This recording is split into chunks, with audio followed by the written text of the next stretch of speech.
It's 2 a.m. and you're looking at your phone again. You're not even reading anything anymore. You're just moving your thumb in a rhythmic, mechanical arc. You feel this strange, heavy restlessness, like you need to be somewhere, but you don't actually have anywhere to go. Your home feels like an office, and your office feels like a cage. Every space in your life has been assigned a purpose, a billable hour, or a chore. And as you stare into that glowing screen, you realize that the only place left where you can exist without an invitation or a credit card is right here, in the blue light, alone. There's a psychological term for what's missing in our lives. It's called the third place. If the first place is your home, and the second place is your work, the third place is the anchor of community. The coffee shop, the library, the park, the local pub. It's the space where you aren't a partner, a child, or an employee. You're just a person among other people. And in the last few decades, those places haven't just disappeared, they've been systematically dismantled. If you feel like your social life is a series of exhausting, scheduled events, rather than a natural flow, I need you to understand that this isn't a personal failure. You aren't bad at making friends, and you aren't too introverted. You are living in a landscape that has been paved over with efficiency and profit margins. We are experiencing a collective grief for a world we were never even fully given. We've been conditioned to think that our isolation is a choice, that we just prefer staying in. But is it a choice if the local cafe replaced its comfortable chairs with hard stools to discourage lingering? Is it a choice if the park feels unsafe or the library has had its hours slashed? We are witnessing the death of the unmonetized moment. We've been evicted from the public square and told to find community in a comment section. But as we've learned, you can't lean your soul against a digital wall. Let's look at the erosion of these spaces.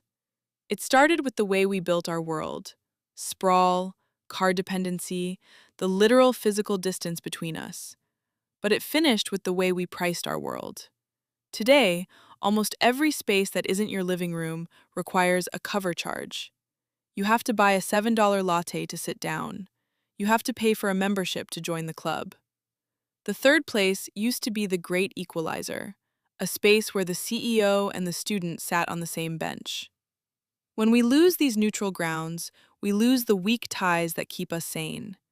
Those casual, low stakes interactions with the person behind the counter or the regular at the park.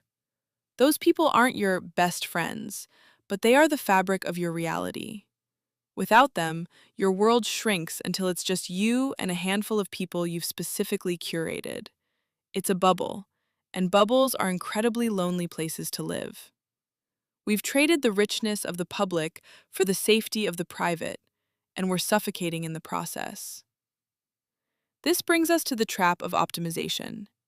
In 2026, we don't just go out, we maximize our social capital. We've been taught to view our time as a limited currency.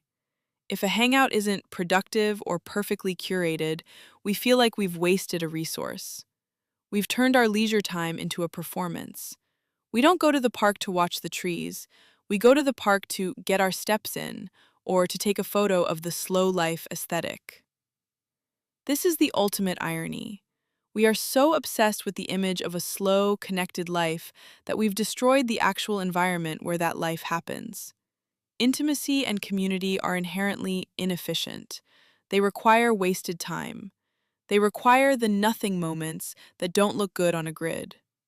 When we optimize our social lives, we strip them of the very spontaneity that makes us feel alive. We aren't building relationships anymore, we're managing portfolios of people.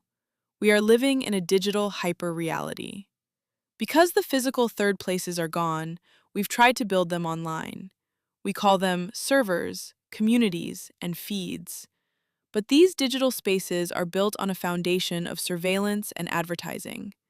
They aren't designed to make you feel at home, they're designed to keep you engaged. And engagement is just a polite word for agitation. In a real third place, you can sit in silence and still feel connected. In a digital space, if you aren't contributing, you don't exist. You have to post, comment, and react just to stay visible. This creates a hyper reality where we are constantly performing closeness without ever feeling near. We are shouting into a void of billions, hoping that a like will replace the feeling of someone actually noticing the way your expression changed when you spoke.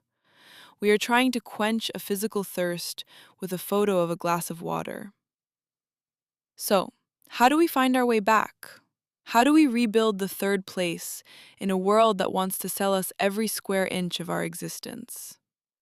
The shift has to be from efficiency to presence. It's about the radical act of being useless in public. Transitioning to presence means looking for the cracks in the system. It means going to the library not just for a book, but to sit in a room full of strangers and be part of the we. It means reclaiming the park bench. It means becoming a regular somewhere, even if the chairs are hard and the coffee is mediocre. It's about choosing the inefficient walk over the optimized ride. We have to stop waiting for someone to build a community center for us and start inhabiting the spaces that are still left.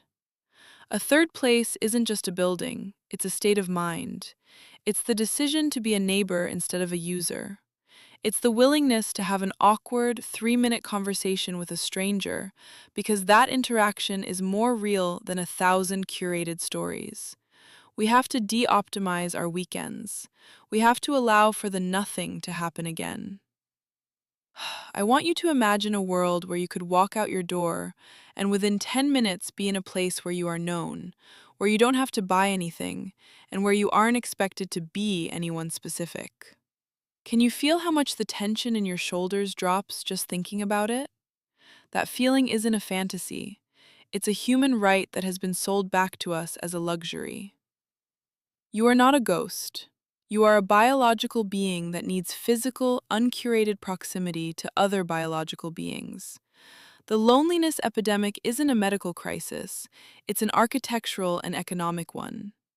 And while we might not be able to rebuild the town square overnight, we can start by refusing to let our own lives be fully monetized. Before you put your phone down tonight, I want you to ask yourself a question. Where is the one place you go where you don't have to be productive? Where you can just exist unobserved and uncharged? If you don't have an answer, don't feel bad. Most of us don't anymore. But maybe tomorrow you can go find one.